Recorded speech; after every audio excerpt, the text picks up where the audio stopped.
एक दिन एक फॉरेस्ट ऑफिसर, अमरनाथ और दीप तीनों फॉरेस्ट ऑफिस में बैठे थे। अमरनाथ और दीप, तुम दोनों इस इलाके के बेस्ट शिकारी हो। मैंने तुम्हारा रिकॉर्ड चेक किया है, इसलिए तुम्हें यहाँ बुलाया गया है। हमें तुम्हारी मदद चाहिए। इस जंगल में भेड़िए बहुत बढ़ गए हैं और वो कोई आम भेड़िए नहीं लगते, थोड़े अजीब है। आप फिक्र मत करो सर जी, काम हो जाएगा। कल सुबह तक सारे भेड़िए खत्म हो जाएंगे। पर ये काम आप भी तो कर सकते हैं, हमारी क्या जरूरत है? अरे तुम समझ नहीं रहे हो, हम सरकारी आदमी हैं और इसीलिए हमें जंगल के किसी भी जानवर को मारने की इजाजत नहीं है। ठीक है, पर इसके पैसे? काम होते ही तुम्हें तुम्हारे पैसे मिल जाएंगे। अचानक दीप का ध्यान ऑफिसर के बाएं हाथ पर गया। वहां उसने देखा कि किसी जानवर ने ऑफिसर को पंजा मारा था। ये पंजा किसने मारा आपको? किस जंगली जानवर के साथ सामना हुआ था आपका? अरे नहीं नहीं, ये तो बस प्रैक्टिस करते वक्त लोहे के तार से टकराया था, तभी ये चोट आ गई थी मुझे। दीप को ऑफिसर के जवाब पर पूरा यकीन नहीं हुआ, क्योंकि वो निशान उसे किसी जंगली जानवर का ही लग रहा था। बात खत्म होते ही अमरनाथ और दीप वहां से चले गए। उसी रात अमरनाथ और दीप शिकार करने के लिए जंगल में निकल गए। वो दोनों ही गाड़ी से घने जंगल की तरफ आगे बढ़ रहे थे। अमरनाथ गाड़ी चला रहा था और दीप उसके बगल में बैठा हुआ था। इतनी भी क्या जल्दी थी? क्या हम शिकार करने सुबह नहीं जा सकते थे? नहीं, सुबह शिकार करने में मजा नहीं आता। इसमें मजे की क्या बात है? रात को कितना खतरा होता है। और सबसे जरूरी बात यह है कि ये जंगल और यहाँ के जानवर हमारे लिए नए हैं। कोई खतरा नहीं होता। रात में सब जंगली जानवर सो जाते हैं और तभी उनका शिकार करना आसान होता है। सुबह के वक्त वही जानवर अलर्ट होते हैं और तभी उनसे हमें ज्यादा खतरा हो सकता है। वो सब तो ठीक है, लेकिन अगर कोई जंगली जानवर जाग रहा होगा तो क्या उसे भी हमेशा के लिए सुला देंगे? तू तो बिना बात के डरता रहता है। चुप, कुछ नहीं होगा। दीप बहुत ही डरा हुआ था। अमरनाथ ने जंगल के बीचों बीच गाड़ी को रोक दिया और दोनों गाड़ी से नीचे उतरे। जंगल बहुत घना था, इसलिए चांद की रोशनी भी उन तक ज्यादा नहीं आ रही थी। अमरनाथ ने गाड़ी से 2 बंदूकें निकाली और एक दीप के हाथों में थमा दी और कहा, ये ले बंदूक, फुल्ली लोडेड है। अगर कोई भेड़िया तुझे दिखे तो सीधा शूट कर देना। सुबह तक काम खत्म करना है। और हाँ, अब तू डरना बंद कर, मैं हूं तेरे साथ। चल अब। अमरनाथ और दीप जंगल में आगे बढ़ने लगे। उतने में उन्हें एक भेड़िए के चिल्लाने की आवाज सुनाई दी। दीप वो आवाज सुनकर थोड़ा डर गया, पर अमरनाथ वो आवाज सुनकर बहुत खुश हुआ। लगता है हम पहुंच गए। चल, भेड़ियों का शिकार करते हैं। अमरनाथ भागता हुआ आगे बढ़ने लगा। दीप भी उसके पीछे भागने लगा, पर अमरनाथ तेजी से भागकर आगे निकल गया। अमरनाथ, अरे मेरे लिए रुको जरा। अमरनाथ! दीप अचानक से रुक गया। उसे अमरनाथ कहीं नजर नहीं आ रहा था। उसने वहीं रुककर आवाज लगाना शुरू किया। अमरनाथ! अमरनाथ! कहाँ है तू? अमरनाथ! बहुत दूर से अमरनाथ की आवाज आई। अरे मैं यहां हूं, जल्दी से आगे आ जा। दीप डरते हुए एक एक कदम आगे बढ़ाते हुए चल रहा था कि तभी अचानक उसके सामने एक भेड़िया आ गया। उस भेड़िए को देखकर दीप से डर के मारे बंदूक भी नहीं उठाई गई, क्योंकि वो कोई मामूली भेड़िया नहीं था। वो भेड़िया आम भेड़ियों की तुलना में काफी बड़ा था, और सबसे भयानक बात ये थी कि उसे 2 सिर थे। वो बेहद खूंखार लग रहा था। डर के मारे दीप के हाथ से बंदूक छूट गई। अरे, इसके तो 2 सिर है। ऐसा भेड़िया मैंने आज तक कहीं नहीं देखा। देखोगे भी नहीं, क्योंकि हम इस जंगल में ही रहते हैं। भेड़िए के मुंह से आवाज सुनकर दीप और भी ज्यादा डर गया। तुम बोल भी सकते हो?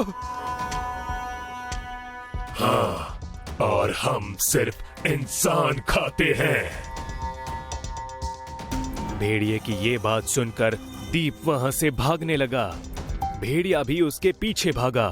यहाँ अमरनाथ बंदूक हाथ में लिए ध्यान से चल रहा था कि तभी अचानक उसे दीप के चिल्लाने की आवाज आई। अमरनाथ पीछे मुड़ा। दीप, क्या हुआ तुझे? कहां पर है तू? वो दीप की आवाज के दिशा में भागने लगा। अचानक उसे बहुत सारे भेड़ियों की रोने की आवाज आने लगी। वो थोड़ा डर गया, पर फिर भी भागता रहा।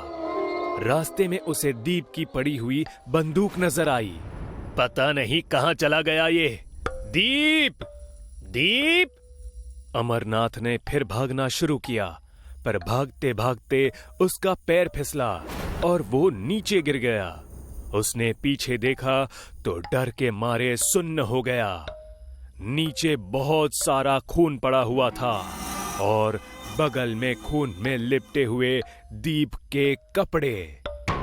तभी उसे पीछे से झाड़ियों में कुछ हलचल सुनाई दी। उसने पीछे मुड़कर देखा तो उसे दिखा कि 4 लाल आंखें उसे घूर रही थी। उसने तुरंत अपनी बंदूक उठाई और उन आंखों की तरफ तान के खड़ा रहा।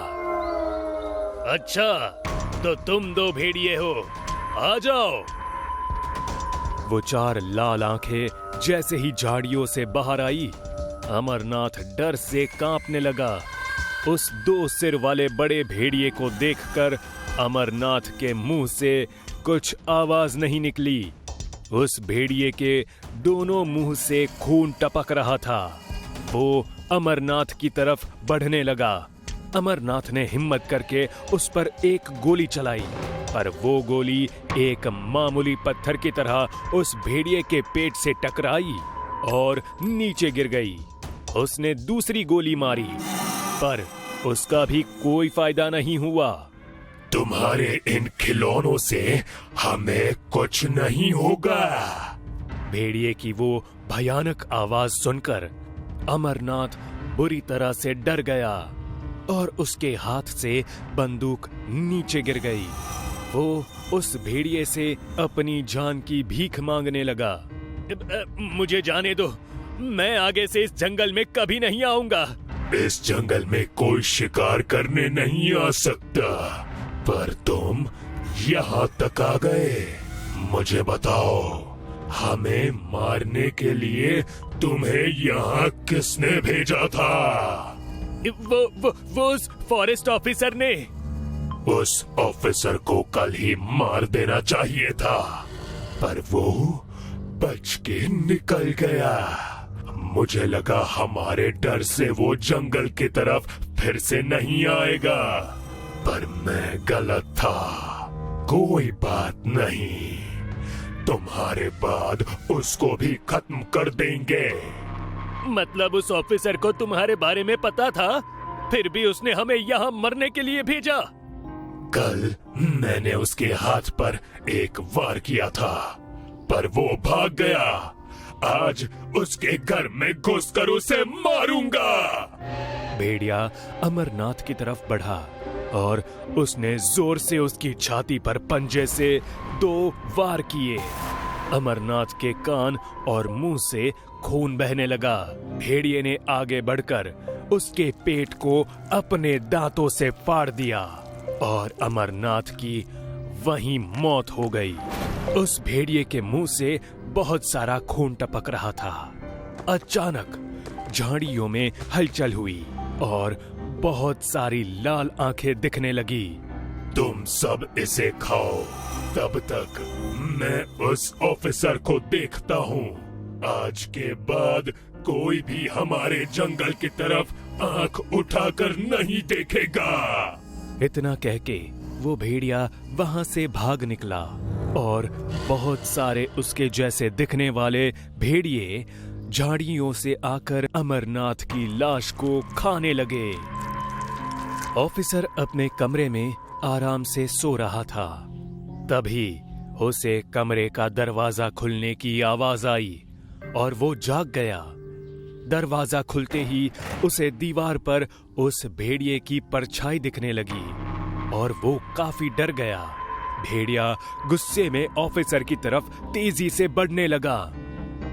ऑफिसर ने तुरंत टेबल पर पड़ी हुई बंदूक उठाई और भेड़िए पर गोली चलाने लगा। भूल गए क्या ऑफिसर, ये मेरा कुछ नहीं बिगाड़ सकती।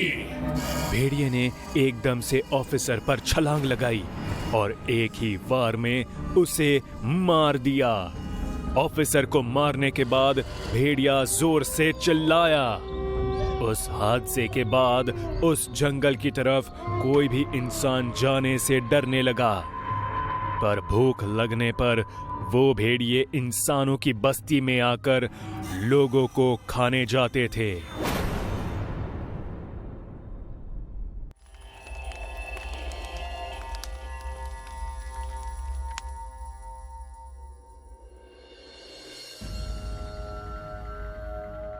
बोला, एक बात बता तू, अच्छा खासा पढ़ लिख रहा था, फिर अचानक कॉलेज की पढ़ाई बीच में क्यों छोड़ दी है? क्या बताऊं दादा, घर के हालात सही होते तो कभी पढ़ाई नहीं छोड़ता, लेकिन जीवन तो नाम ही त्याग का है। मुझे अपने परिवार के लिए पढ़ाई त्यागनी पड़ी। पर तू ट्रक लाइन में क्यों आया है? कुछ और भी तो कर सकता था। अरे इस काम में तो कोई इज्जत भी नहीं है। दादा, लोग तो फिल्मों के हीरो को भी नाचने वाला बंदर कहते नहीं रुकते, फिर दूसरे कामों की औकात ही क्या है उनकी नजरों में? दुनिया का सोच कर चलेंगे तो 4 कदम नहीं चल पाएंगे। मेरे लिए तो काम ही भगवान है, इसीलिए जो काम सबसे पहले सामने आ खड़ा हुआ उसे पकड़ लिया। ओ, बातें तो तुम बहुत अच्छी करते हो बोला है, कम उम्र में अच्छी सोच है तुम्हारी। वैसे दादा, आपने कहाँ तक की पढ़ाई की है? मैंने मैं तो सुबह 10 बजे से दोपहर 2 बजे तक का पढ़ा लिखा हूँ। सुबह 10 से दोपहर 2 बजे तक? मैं कुछ समझा नहीं दादा। ओ, इसमें समझने जैसी कोई बात नहीं है बोला। वो क्या हुआ था कि जिस दिन मेरा स्कूल में दाखिला हुआ था, उसी दिन एक एक्सीडेंट में मेरे माता पिता की मौत हो गई। बस फिर क्या था, खिलाने वाला कोई था नहीं। अब जो करना था मुझे ही करना था। स्कूल जाता तो भूखा मरता, इसलिए मैंने सबसे पहले पेट को भरने का इंतजाम खोजा, फिर हमेशा के लिए इसका ही होकर रह गया। 2 छोटे भाई बहन हैं, उन्हें पढ़ाया लिखाया, उन्हें उनके पैरों पर खड़ा कर उनकी शादी करवा दी। अपनी जिम्मेदारी खत्म करके अब जिंदगी मस्त कट रही है। एक बात बोलूं दादा? हाँ हाँ बोल। आप मुझे ट्रक चलाना सिखाएंगे? अरे आजा मेरी सीट पर। ये स्टीयरिंग ठीक से पकड़, हल्का सा रेस पर पैर रख और क्लच धीरे से छोड़। हाँ ठीक है। अब दाहिने घुमा, गियर बदल गियर, अब बाएं, हॉर्न बजा हॉर्न। तू तो सच में बहुत होशियार है भोला। थैंक यू दादा। मजा आ रहा है कि नहीं? मुझे तो लग ही नहीं रहा है दादा कि मैं पहली बार ट्रक चला रहा हूँ। भोला सामने देख।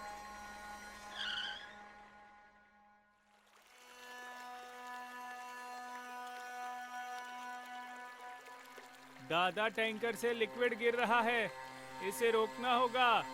भोला रुको, इसे छूना नहीं। क्यों दादा, क्या हुआ? ये कोई साधारण लिक्विड नहीं है, इसमें एक ऐसा केमिकल मिला है जो इंसान को छूने मात्र से अच्छा भला इंसान गुस्से से भर उठता है। उसकी ताकत और भूख इतनी ज्यादा बढ़ जाती है कि वो इंसानों को मारकर खाने से भी नहीं कतराता। मतलब वो नरभक्षी बन जाता है। सही कहा तुमने। केमिकल लगने के 1 से 2 घंटे वो नरभक्षी बन जाता है। 5 साल पहले एक ड्राइवर ने गलती से इस केमिकल को छू लिया था। हार कर पुलिस को उसे गोली मारनी पड़ी थी। लेकिन कुछ साइंटिस्ट्स हैं जो लगातार इस केमिकल पर रिसर्च कर रहे हैं ताकि वो इसे मानवता की भलाई के लिए इस्तेमाल कर सके। सफलता तो नहीं मिली, लेकिन उसका एंटीडोट जरूर तैयार कर लिया है। दादा, ये सब मेरी गलती की वजह से हुआ है। जो गलती आज हुई वो दोबारा मत करना, यही आज की सीख है। जी दादा। पिछली सीट के नीचे एक बक्सा रखा हुआ है, उसे उठाकर यहाँ ला। उसमें चिकट पट्टी है, उससे हम छेद को बंद कर देंगे।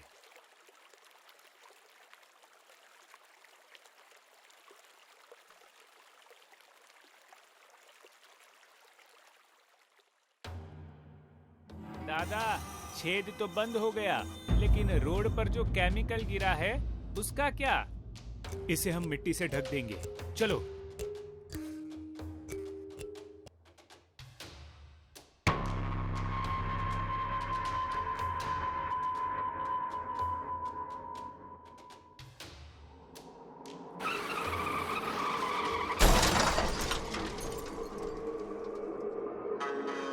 दादा, ये आदमी बाइक सहित केमिकल में गिर गया है। अब क्या होगा? दादा, वो जा रहा है।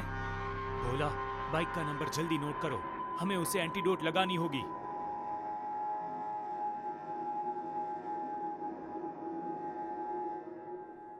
दादा, बाइक का नंबर MH47DL0420 है। आरटीओ वाहन ऐप से जल्दी से इसका पता निकाल। तब तक मैं ये मिट्टी यहाँ बिखेर देता हूँ। जी दादा।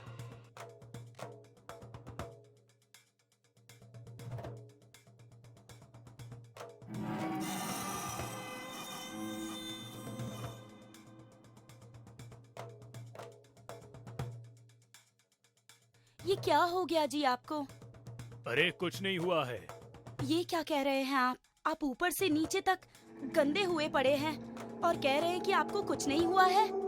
तुम क्यों दिमाग खा रही हो? मुझे भूख लगी है। मोहन, ये तू कैसे बातें कर रहा है बहू से? क्या हो गया है तुझे? खाना दो, भूख लगी है।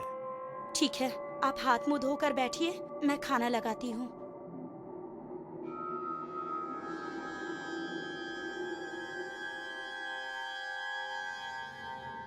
तू ऐसे ही बैठ गया, हाथ मुंह धोया नहीं? मुझे भूख लगी है। अरे और भी कुछ बोलेगा तू? जब से आया है तब से तोते की तरह यही बोले जा रहा है कि भूख लगी है, भूख लगी है। अरे और कुछ भी बोल। और ये क्या खाली हाथ आया है? कल की सब्जी कहाँ है? भूख लगी है। चावल और सब्जी आ गई है, दाल लेकर आ जाऊं? बस फिर परोस देती हूँ।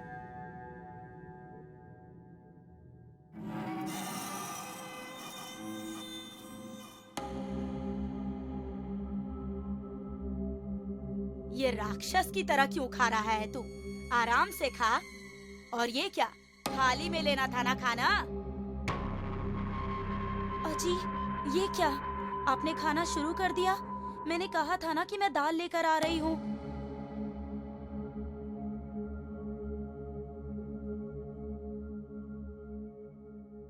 तुझे क्या हो गया है मोहन बेटा? तू ऐसे भूखड़ की तरह क्यों खाए जा रहा है?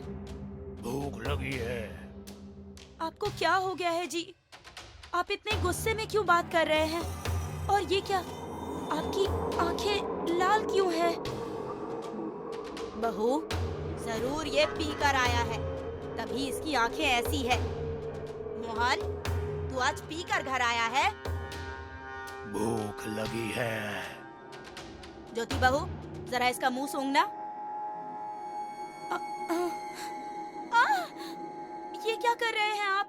छोड़िए मुझे, छोड़िए।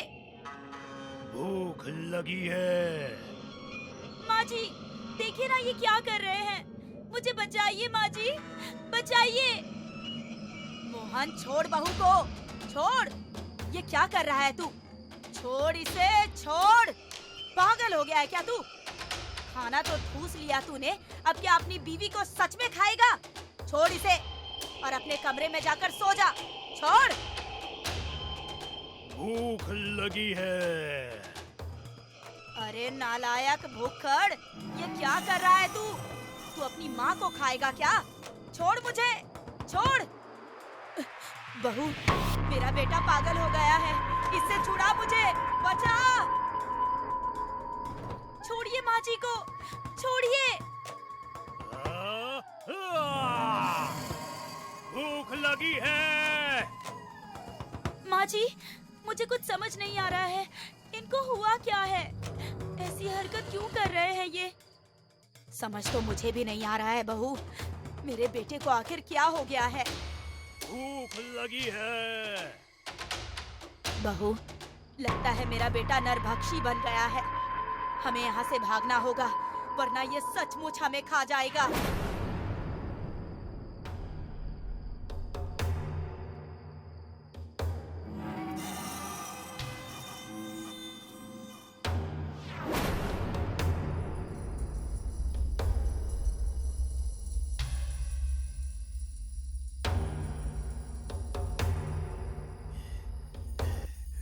भूख लगी है।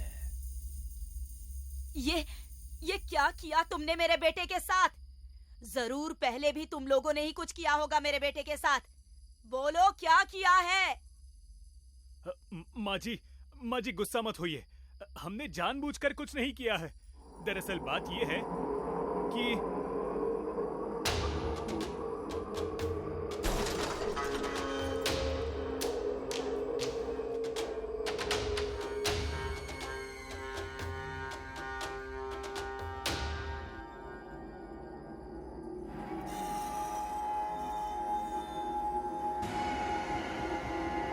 इसलिए आपका बेटा उस केमिकल की वजह से गुस्सैल हो गया था।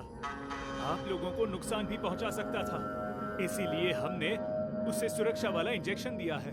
इससे वो फिर से पहले जैसा हो जाएगा। पहले तो वो मुझसे डरते थे, अब डरेंगे या डराएंगे? बहू, सॉरी माँ जी। अरे माँ, ज्योति, तुम दोनों इतनी रात बाहर क्या कर रही हो? कुछ नहीं, तुझे भूख लगी थी इसीलिए तुझे बुलाने आए थे। चलो फिर जल्दी, मुझे जोर की भूख लगी है। पर ये दोनों कौन है? ये दोनों मुसाफिर हैं। दोनों यहाँ से गुजर रहे थे और हम देखकर आ गए। अच्छा भैया, नमस्ते। नमस्ते। दादा, आपने उन्हें नरभक्षी वाली बात क्यों नहीं बताई? जब तक सरकार नहीं कहती, हम इसके बारे में किसी को नहीं बता सकते। भगवान का शुक्र है कि हमने उसे बचा लिया। जी दादा।